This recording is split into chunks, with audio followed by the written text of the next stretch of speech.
En Syrie, le gouvernement utilise des bombes à sous-munitions pour terroriser les insurgés. Voici le journal. Mesdames, Messieurs, bonsoir. C'est toujours un plaisir de vous retrouver dans cette édition.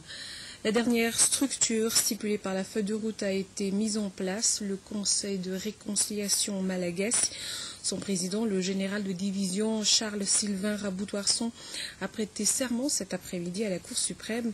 Le Conseil était déjà à l'œuvre après la prestation de serment de ses 44 membres il y a un mois de cela. Le président de la transition, Andradouel, a assisté à la cérémonie. C'est un reportage de Murarnien sur les images de Fenrandje Malala.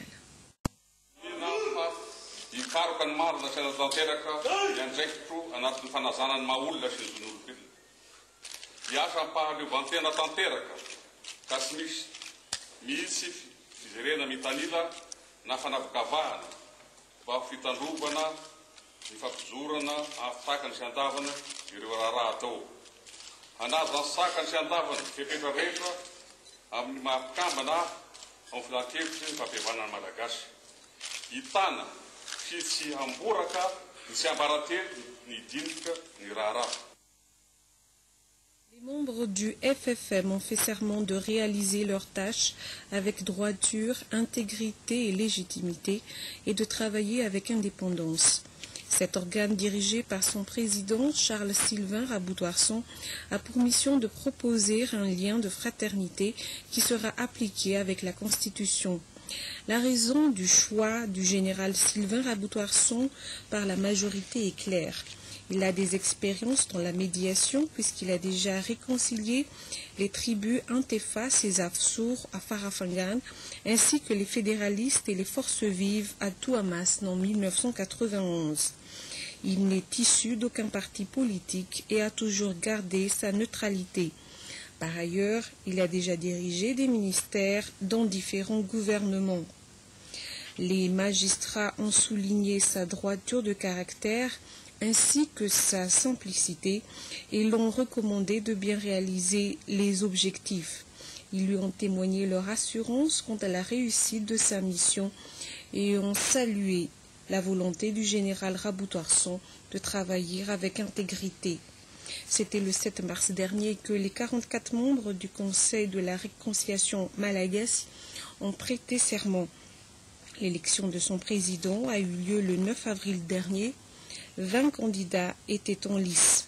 Le président de la transition, Andradouel Raboutoirson, les chefs d'institution et les différents politiciens ont assisté à ces cérémonies de prestation de serment.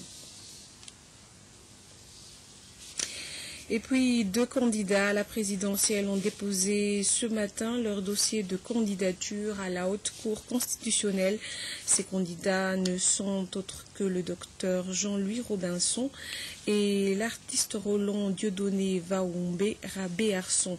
Suzetta Randjemiarsou et toute son François étaient sur place. C'était à 10 heures exactes que le docteur Jean-Louis Robinson, premier candidat de ce 4e jour, a franchi le mur de la Haute Cour constitutionnelle pour déposer ses dossiers de candidature à la présidentielle. Ancien ministre de la Santé publique, il est porté candidat au nom de l'association Vunds-Havana créée il y a 3 ans. Docteur Jean-Louis Robinson est prêt à faire Madagascar un pays développé démocrate d'après ses dires. 1 heure après, le 2e candidat à la présidentielle de ce 4e jour sous le nom de Rabé Arson, Roland Dieudonné Vaoumbe, est arrivé sur le lieu. Artiste très connu en son nom Vaoumbe, il est porté candidat par le biais de son parti politique appelé Fama ou Fanambine à Madagascar. Ce candidat portait une tenue traditionnelle malgache durant son dépôt de candidature pour montrer et valoriser son amour pour la patrie. Pour résoudre les problèmes causés par la maladie des abeilles due au varroa, un atelier a été effectué au site Mbatunakang, Nalsour Ndjemasnour et Safid Ndjemampiantuna. La maladie des abeilles provoquée par les varroa n'a aucun effet néfaste sur la santé humaine. Malgré cela, les responsables en apiculture ne restent pas les bras croisés. La FENAM, Fédération nationale des apiculteurs malagasy, a fait des recherches sur des plantes locales à utiliser contre cette maladie des abeilles. Selon le président de cette fédération, le résultat est satisfaisant. Le ministère de l'élevage, quant à lui, a lancé le défi de remettre sur les rails la filière miel, tant sur le marché local qu'international. La société féline a des démêlés avec la douane malgache. Elle est obligée de mettre au chômage technique une partie de son personnel en raison de la fermeture forcée de ses duty-free shops. Narsour Ndjamas Nour toujours et sa fille Ndjaman Piantona. 60 employés seront renvoyés pour chômage technique au niveau de la société féline Duty Free Shop à cause de la non-délivrance de son Aglomep 2013, autorisation de mise en entrepôt privé. La féline DFS est contrainte de suspendre momentanément ses activités pour rupture de stock. En effet, depuis presque un an, notre société est sujettée à des intimidations, des persécutions et des actes rassemblés allant à une extension du fonds, au chantage, de nombreux pièges, de menaces, allant même jusqu'à falsification de données informatiques propres à la société de la part de certains agents de douane. Nous avons pris contact avec le directeur général des douanes. Il a affirmé que l'affaire est au niveau du tribunal et que tout le monde attend le verdict. Et puis à l'étranger, le gouvernement syrien utilise des bombes à sous-munitions pour affronter les insurgés. La population est terrorisée. La situation sur place. Daté du 9 avril, ce document posté sur Internet par la rébellion montre un MiG de l'armée syrienne à l'œuvre. Terrifiée, la personne qui filme découvre en même temps que l'appareil a largué une bombe à sous-munitions. Des images qui viennent corroborer un rapport rendu public par l'organisation internationale Human Rights Watch intitulé « La mort venue du ciel ».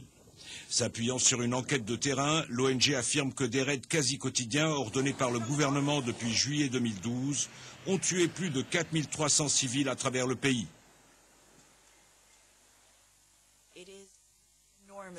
C'est un chiffre énorme. Et la plupart des civils meurent dans des zones où il n'y a pas de combat, où il n'y a pas d'activité militaire.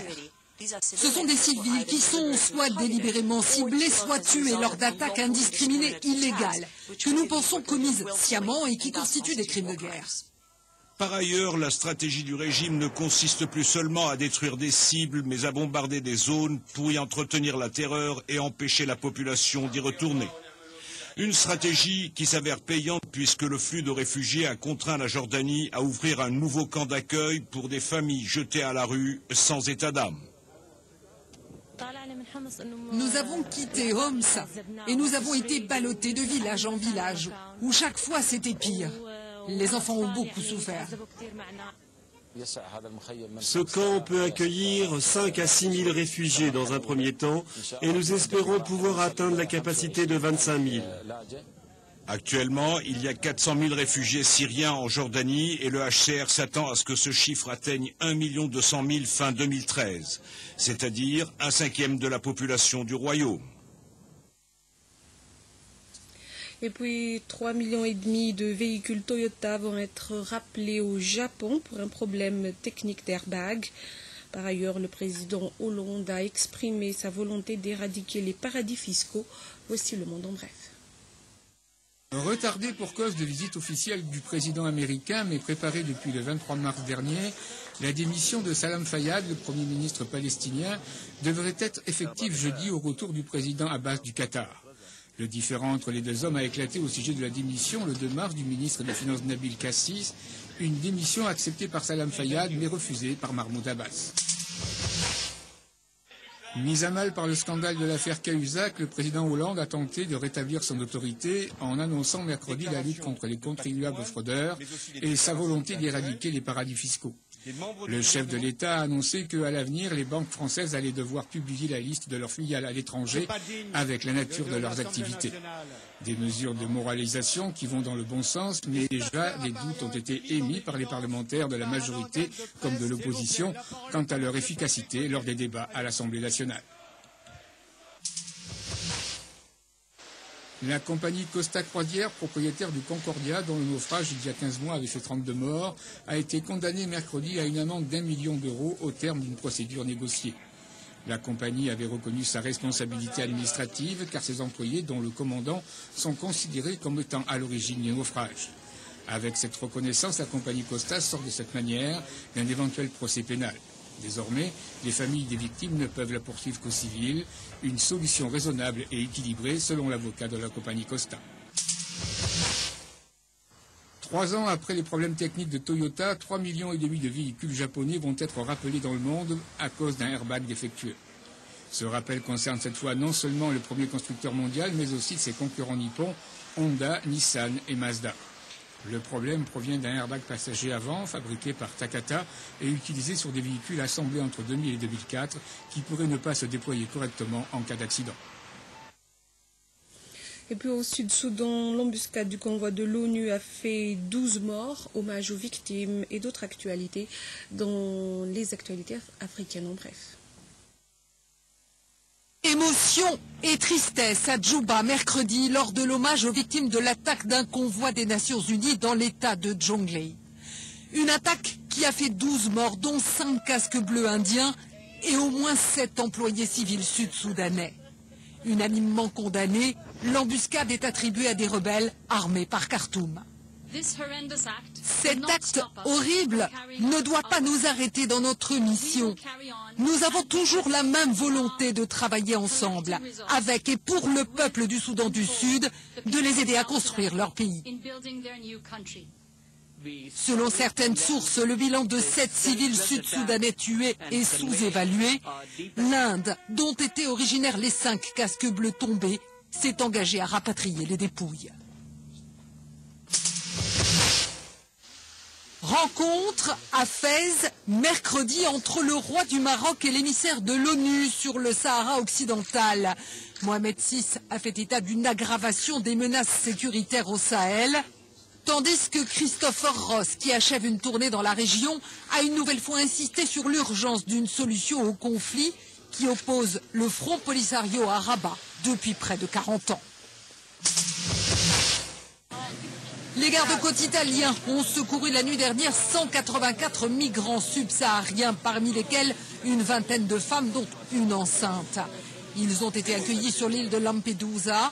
Ils voyageaient sur 2 embarcations de fortune, tandis qu'une 3e embarcation, transportant une centaine de migrants, a été repérée par la police maltaise.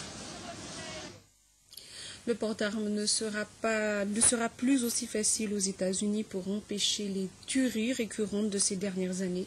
Les détails dans ce reportage. Première victoire en vue pour Barack Obama. Démocrates et républicains ont annoncé un compromis pour mieux contrôler l'achat d'armes à feu aux États-Unis. Un texte présenté au Sénat rendrait obligatoire la vérification des antécédents judiciaires et psychiatriques auprès d'un fichier du FBI. Ce texte, valable dans tous les États américains, permettra de surveiller les ventes d'armes sur Internet et dans les foires spécialisées, 2 circuits qui correspondent à 40% des ventes aux États-Unis. Le groupe démocrate a impérativement besoin de voix républicaines pour atteindre la majorité requise. Ce sera un peu plus difficile pour les criminels de se retrouver avec une arme dans les mains. Nous aurons de plus grandes chances de vivre dans les rues de nos villes et de nos écoles. Je pense que les habitants de Pennsylvanie seront d'accord. Rendre plus difficile l'accès aux armes pour les criminels et les malades mentaux est la bonne chose à faire. Mais la bataille n'est pas encore totalement gagnée. Plusieurs sénateurs républicains menacent de jouer l'obstruction au nom du 2e amendement de la Constitution américaine qui garantit à chaque citoyen le droit de détenir une arme pour se défendre. Aujourd'hui, ce n'est que le début d'un débat sain et nécessaire avec l'adoption au Congrès de ces mesures de bon sens et la promulgation de cette loi par le président. Effectuant une rare incursion dans un débat de politique intérieure, Michelle Obama est revenue sur le décès d'une jeune adolescente noire tuée par balle il y a quelques jours à Chicago. La première dame, qui s'était rendue à ses obsèques, a plaidé avec émotion pour que les enfants américains soient protégés de la violence des armes.